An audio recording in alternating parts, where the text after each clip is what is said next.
Hello everybody. It's my party, so I get to be the closing act. I have a card for you that I will be making. Like everybody else that has been on here, I also have my host code. So if you're in Canada and would like to place an order, then that is the host code you want to use. We'll send you the PDF of all the projects we made today, and I will send you as well my mail and make class. So my mail and make class is over on my Facebook group, which you should all be members of now.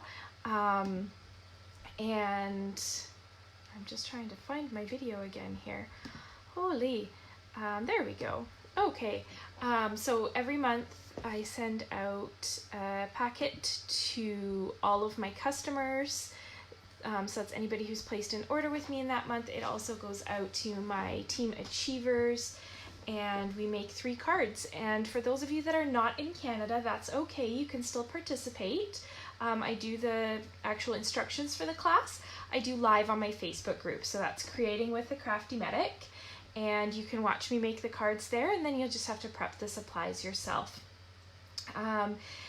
All right, so I guess I better get started. Now I am going to break from tradition from what everybody else has done today, and I'm not showing you the card that I'm making ahead of time. I want to kind of walk you through the process of how I design cards. And so this card I designed, not gonna lie, at 2 o'clock this morning, because I knew that I had to be up at 6 o'clock to get all this stuff going for this. So 2 o'clock seemed like a great time to do it. So what I've got is I have my handy dandy resource binder. So for those of you that haven't seen it yet, this is a class that I'm doing. It's a free class. You can find it either through my group, or if you just go and search for the Stamping Resource Binder class, you'll find this. If you're in Canada or the US, you can buy kind of a package that has everything pretty much done for you. Everything is cut and ready, and then you just have to actually do all the gluing and assembly. But we also have free files available, so you can actually put your own together just from the free files that we have available. So this is how I've decorated mine. And then on the inside, we have a bunch of amazing resources. So we've got a bunch of swatches, so different colors. We've got some designer series paper, swatches here. We've got a color coach, so different color ideas for different color combinations. And then we have my favorite section, which is the sketches. Now, I am an absolute fanatic for sketches. Most of my cards start off as sketches. I have a massive section here, and these are all free files that I have found over the years. So I've gone through, and some of these you haven't seen yet, because I'm going to be posting this file in that group later on. So I went through these new sketches that I found, and these are from Scrapbooking and Cards Today, I think, magazine. And I found this sketch here. So it's just got kind of some florals and some layers, and I really liked it. I'll see if I can bring it up a little closer so you can see it. So it's this one up here. So I was like, okay, that's a good place to start. And then I thought, you know what? I haven't made a vintage card in a while, so I'm gonna make a vintage card. And when I think of vintage cards, I always think of the color Rococo Rose, because it's kind of that dusty rose. I really like it. So we're gonna go and we're gonna look in the color coach, and I'm gonna go into the In Colors coach actually, and I'm gonna find my Rococo Rose and see if I can get some ideas for colors.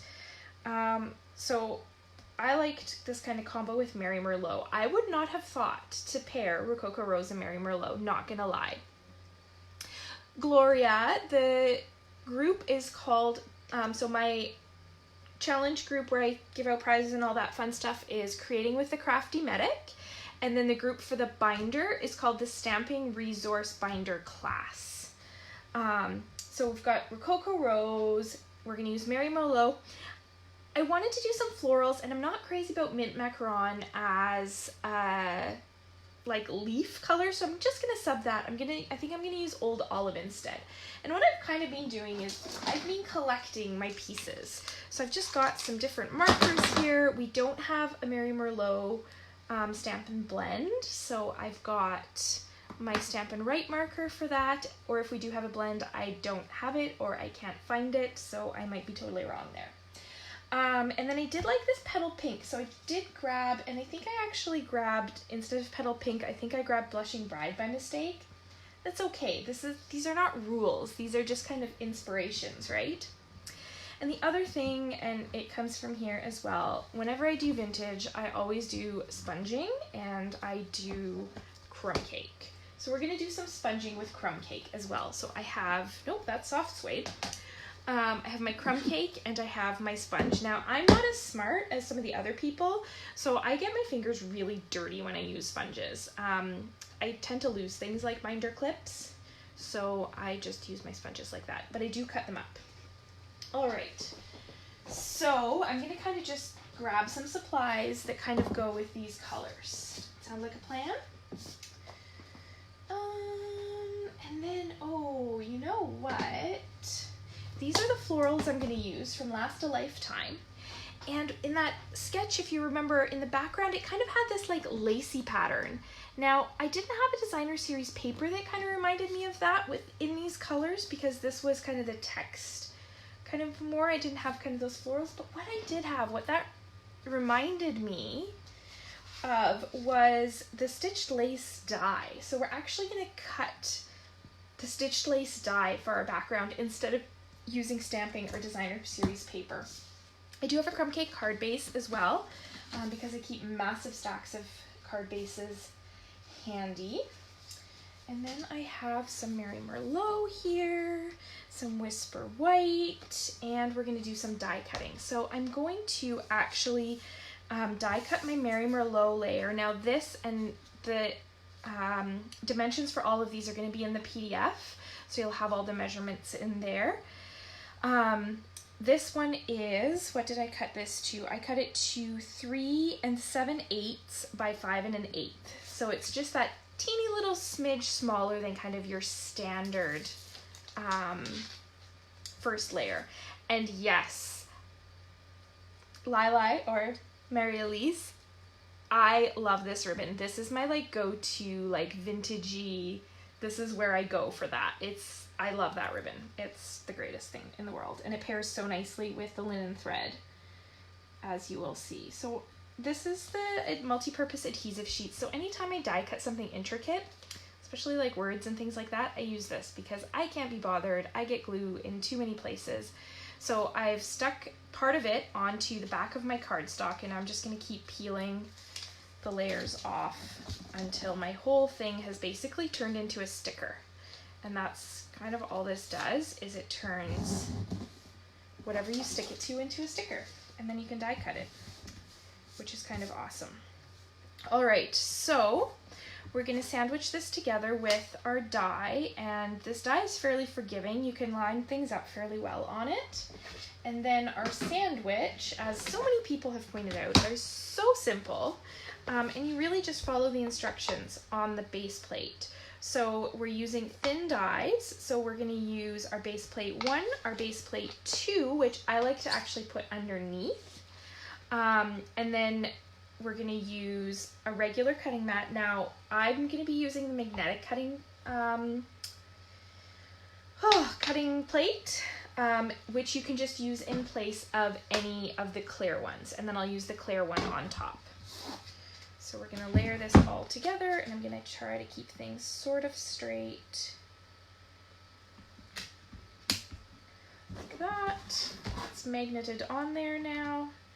And then we're gonna run this whole thing through the die cutter here.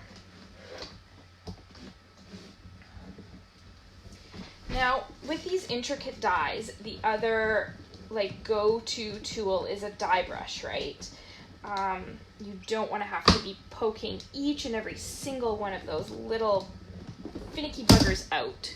I'm shaking my whole table. Everything's falling apart. I don't usually cut on this table because it is way too rickety. So this is embedded into this self-healing on the magnetic plate, so I can just kind of peel that off. And you can see the majority of the little pieces are actually still in there. So what I'm going to do is I'm going to bring my trash right over onto my lap. And you don't need to see all in my trash here, but I'm gonna show you. And I'm just gonna kind of put this over and start brushing all those little pieces, and they're just gonna fall right into the trash. So this is that dye brush tip, and you can see on the back, they're all starting to come apart. So I'm just gonna brush them off this side too. They're kind of flicking all over the place, but that's okay. I will be picking these little pieces up for days, I'm sure. And to be honest, I'm not too worried about getting them all out. This does not have to be perfect. Remember, we're kind of going for that distressed vintage look. So if there's a few of them left in there, I really don't care actually. I just want to kind of get the majority of them out so we kind of get that feeling and that texture of the lace. And if there's a few little pieces left in there in the end, that's okay. I know there's all kinds of tricks for getting all of the pieces out, but I'm impatient and haven't been able to make any of them work too well for me. So sometimes it's just okay to be okay with imperfection. Okay, so we've got the majority of those off of there. Just gonna try to get a few more of them out in the middle here. There we go.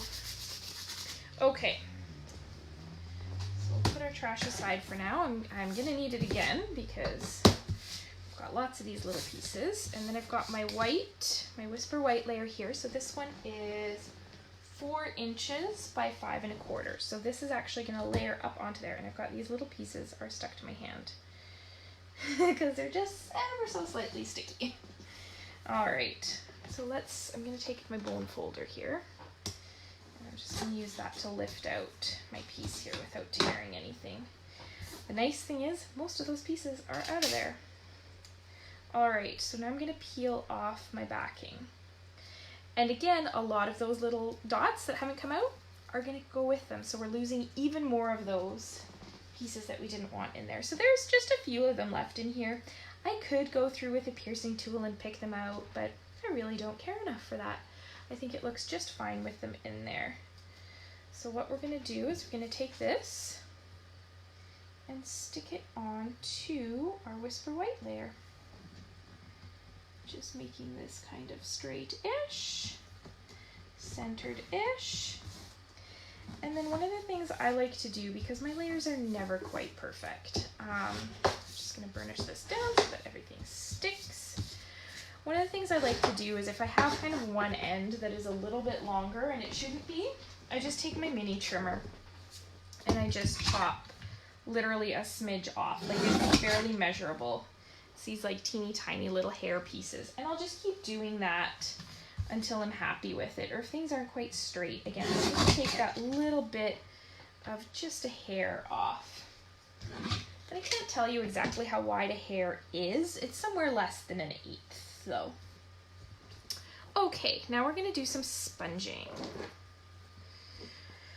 We're going to do a lot of sponging today, just warning you. Some people find coloring soothing, I find sponging soothing. And we're just going to daub around the edges.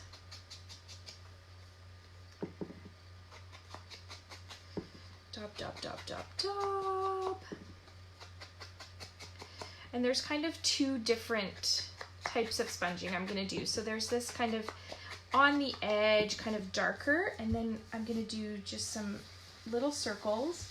And these are going to bring that color in a little bit more. Now it's hard to tell on, I'm shaking the whole camera again, I know. It's kind of hard to tell on this piece because it's so dark what we're actually sponging. But what I'm going to try to do is I'm going to try to get some of that crumb cake down onto the Whisper White underneath. So it's actually going to kind of create this textured look underneath, but at the same time, it's adding some kind of variation to the Mary Merlot as well. So it's not going to be quite as stark and uniform either.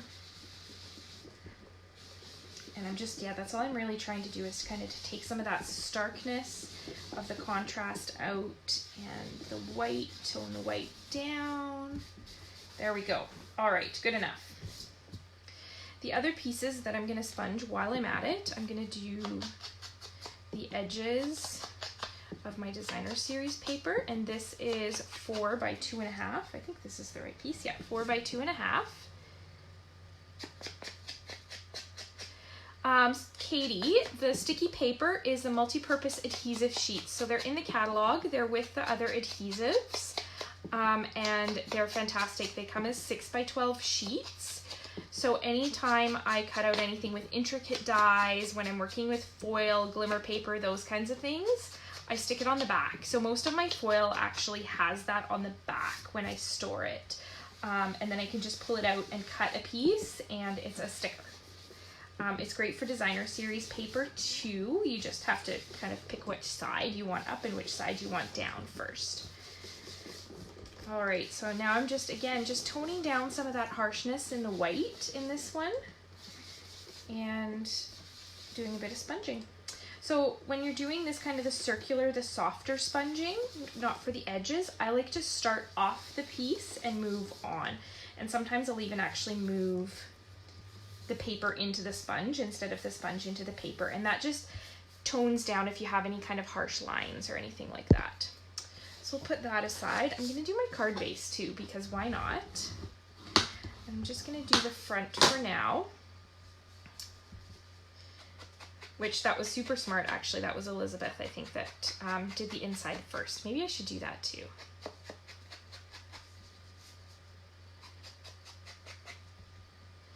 And yes, it was the stitched lace die that I did on the Mary Merlot. So it's the Mary Merlot that was stuck onto the multi-purpose adhesive sheet, then it was die cut and put onto a Whisper white layer. So again, I'm just doing the edges. Now really only the edges of this are gonna show, so I'm not too worried about getting too far into the middle. But I just wanted to kind of distress those edges a little bit, and then I'll do the same thing for the inside, because the inside is going to show as well.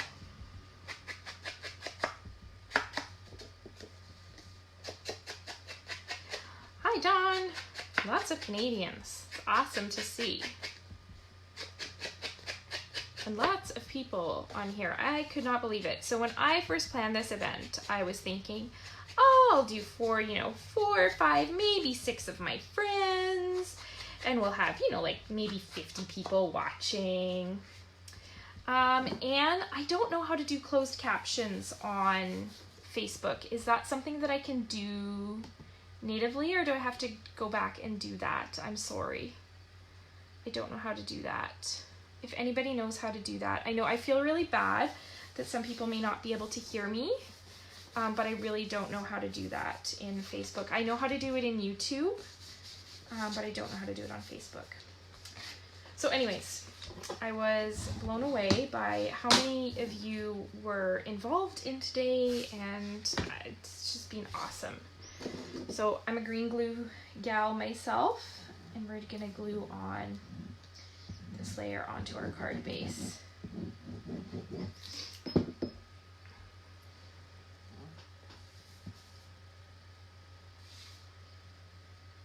And that's just gonna go right front and sort of centered.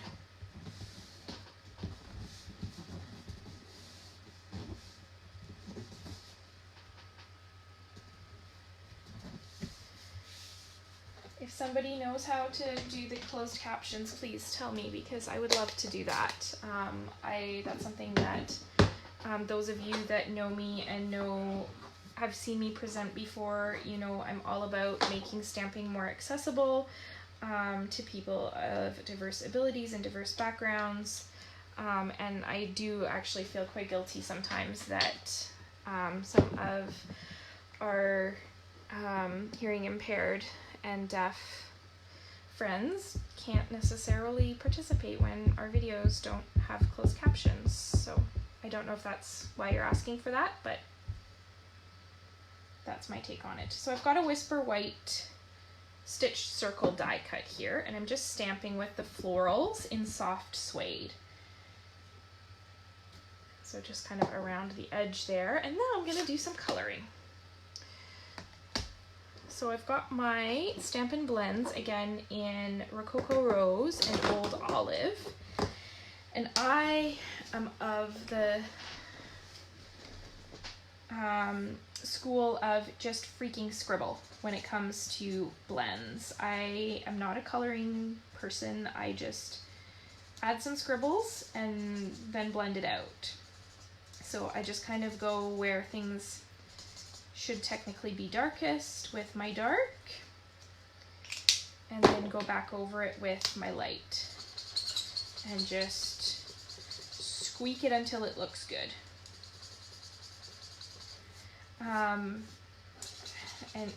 So I see so many presentations today. Somebody was pointing out with Memento ink is the best to use.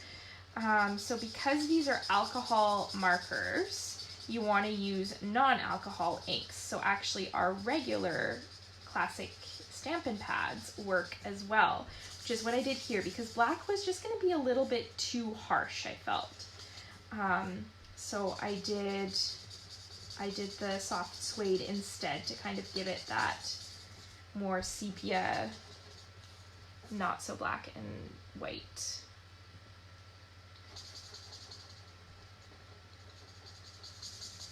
Alrighty. Oh, and I've got my other little rose over here.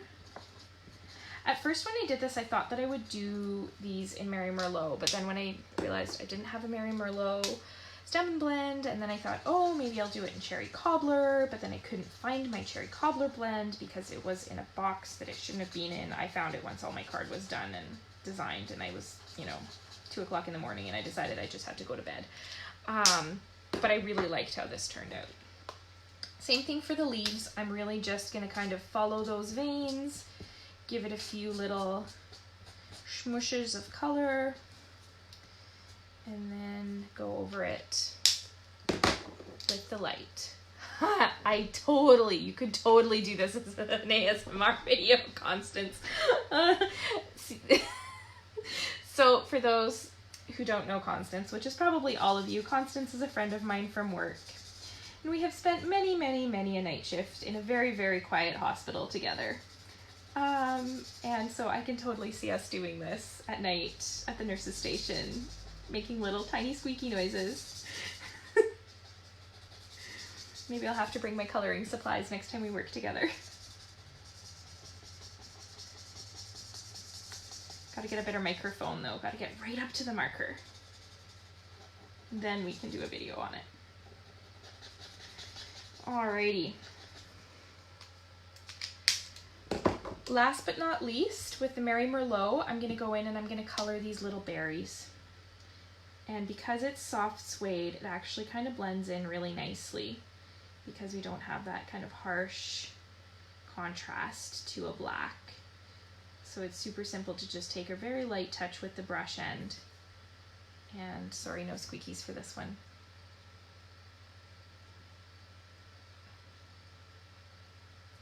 There we go. So there is our coloring done. And we're going to do some more sponging because you can never have too much sponging, right? We're going to do the edges again. And this one I'm going to work a bit more because we've got way more white on this one, right? So I'm going to work this one a little bit more than I did the other pieces. So you get to sit here and watch me sponging and listen to me sponging because this makes funny noises too. Now you've got me very conscious about all the little noises that I make when I'm stamping. Okay, who else has a bin of sponges in their craft room? Because I should show you, I literally have like more sponges than have any business being in a craft room, just sitting in a tote. And for some reason I can never quite find the one that is the color that I need because heaven forbid I label them. That would make way too much sense.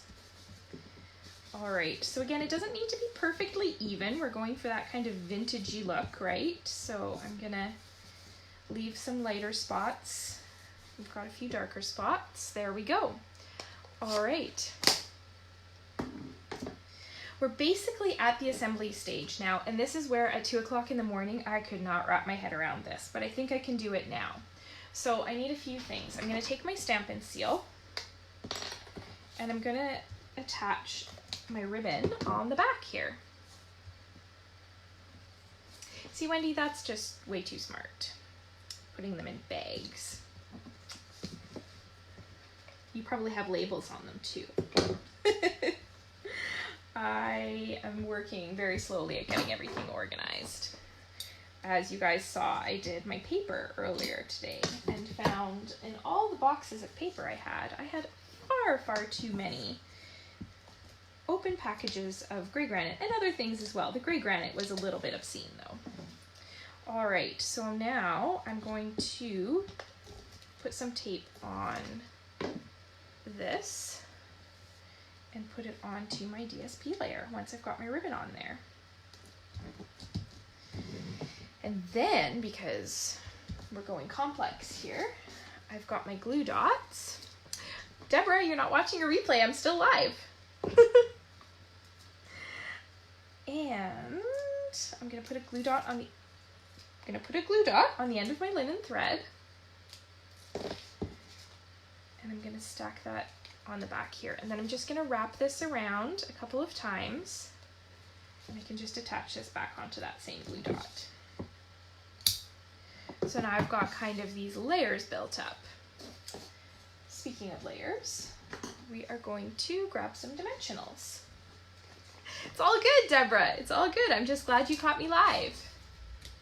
Yeah, see, Wendy, way too smart. Organized. Not a craft disaster. Or as I've been called, hurricane craft stuff. All right, lots of dimensionals, no saggy bits. Jill, I had 4 packages of open gray granite and I had 2 packages of still sealed gray granite. Yep. What were some of the other ones that were bad? I think I had 3 open packages of Daffodil Delight. I had 3 packages of open Magenta Madness. Yeah, it was a little silly. Okay, dimensional that on there. Ooh, and I was going to do the inside as well. So I've got a 4 by 5 1/4 layer here. And I'm going to sponge the edges. Now again, this one, it's a big piece and it's going on the inside, so I want to still be able to write on it. So I'm not actually going to do quite as much sponging on this one as I would have if it was going to be on the outside. I'm just basically going to hit the edges and kind of let there be some white. Sometimes it's okay to have a little bit of white showing. All right.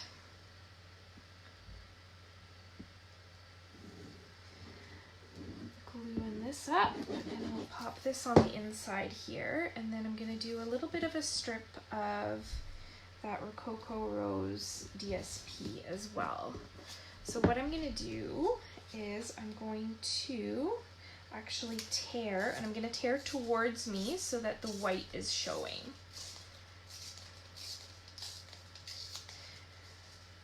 And then I'm just going to hack off a bit of the end here so that I can layer this. Is that enough? No, I need a little bit more off.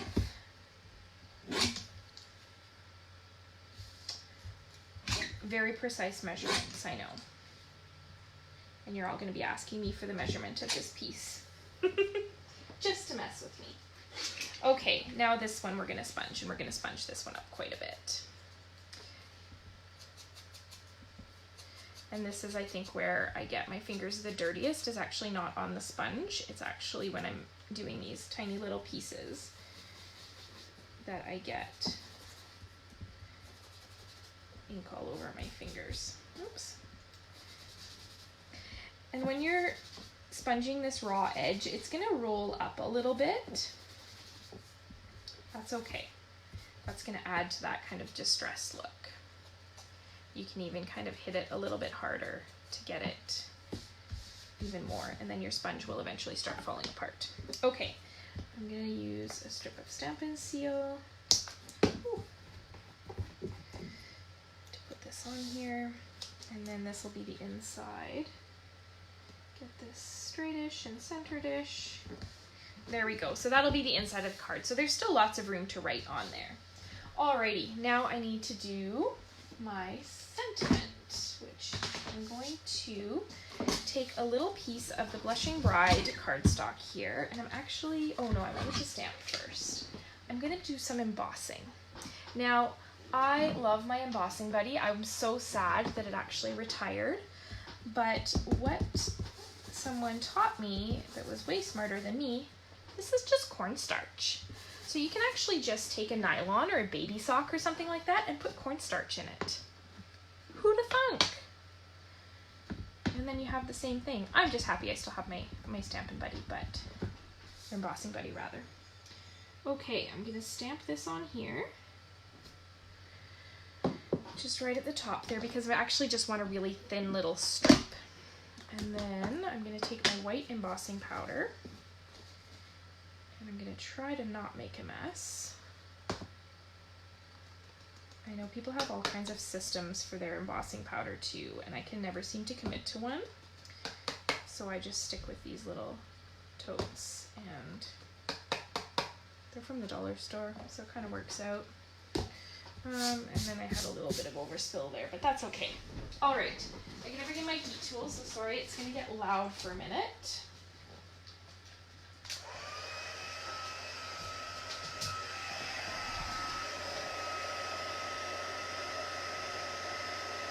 I'm just gonna emboss this.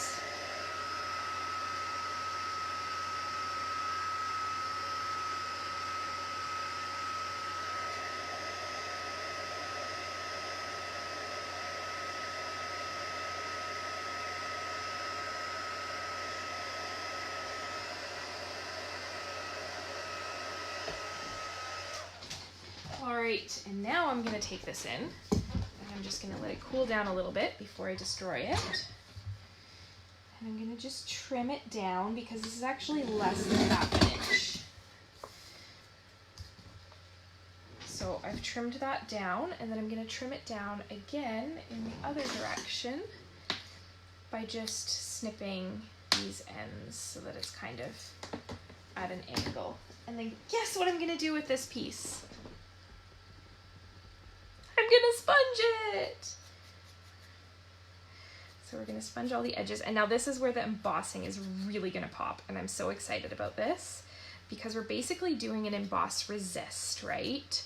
So if we watercolored over the embossing or whatever, it would resist that ink. So we're gonna keep that bright white of the embossing, and the background is gonna kind of get that dirty and grungy, vintagey, distressed look to it. Oops. I keep crinkling up my little pieces of paper when I'm sponging. There we go. All right. So there is that. So now we just need to dimensional this. Now I tried this one way last night and it didn't work too great actually. When you're dimensionalizing things, I'm now just making up words, over top of this linen thread, you have to make sure that it's like super centered, otherwise it kind of tilts a bit funny. So I'm just not even gonna try this time around. I'm gonna put it off so that it's not on that. So we've got our little congratulations banner there. And now we just need to kind of bling it up a little and add some extra little bits. Oh, my fingers are not clean, Darcy, don't worry. Like, I'm like 5 shades darker in my fingertips right now. But because everything I'm working with is kind of distressed and inky, it doesn't matter. If I were worried about keeping my inky fingers off of things, it would be a problem. My ink pads are up on a shelf basically because I'll put my elbows in them if they're on the table. My jeans actually have permanent black in the knees because one time I dropped an ink pad and I caught it with my knees when it was open. So yeah, I'm a bit of a mess when I craft. All right, I mean, I'm a bit of a mess when I'm not crafting, but that's a whole nother story. All right. So there we go. We've got our little double bow. And sorry, I should have described that better. I got way too distracted. So basically all I did was I took a length of linen thread and I doubled it up, and then I treated it just as if it was one when I tied my bow. It's, once you get the hang of it, it's super simple, and it really kind of makes things pop a bit more. Alrighty, I'm gonna bring in some pearls. This I do have a system for. I have clear cases that have all my pearls in them. And then some of them that I've colored already. But I'm just gonna grab some of these and pop them on here. Now, when I made this last night, I did this a little bit differently. I could not find my white embossing powder. Turns out it was sitting right on my desk right in front of me, but I did it with silver instead. So now I'm gonna show you the card that I actually made at 2 o'clock in the morning. So this is the version that has white embossing. This is actually Blushing Bride cardstock and white pearls. And then this is the version that I made that has silver embossing, silver pearls, and this is actually Rococo Rose, the cardstock in the back. So just some very subtle little changes there. All right, that's all I wanted to show you. That's all I've got. You don't have to go home, but we're not doing any more lives in the event here. So go ahead and place your orders with any of the presenters today. If you're in Canada, there is my host code, and you will get the PDF of all of these projects. I'm also going to be putting a masculine version of this card in with my instructions, where I've done the same layout, just a different stamp set and some different colors. I haven't actually finished the card yet, otherwise I would show you. Yeah, and don't forget to join the card exchange. You have until tomorrow night to do that. And then on Monday, you'll get an email saying who you're sending a card to. Yeah, have fun, happy stamping. Thank you so much for joining us today. This was bigger and better than anything I could have ever imagined. So thank you to all the presenters, to everybody who watched, everybody who commented. I am going to be doing one last prize patrol to round it out. We've got 18 winners. I have addresses for most of you. I'll post names for people that I don't have addresses for yet. And yeah, happy everything. Happy World Card Making Day. Stay safe. Bye. If I can turn it off. There we go.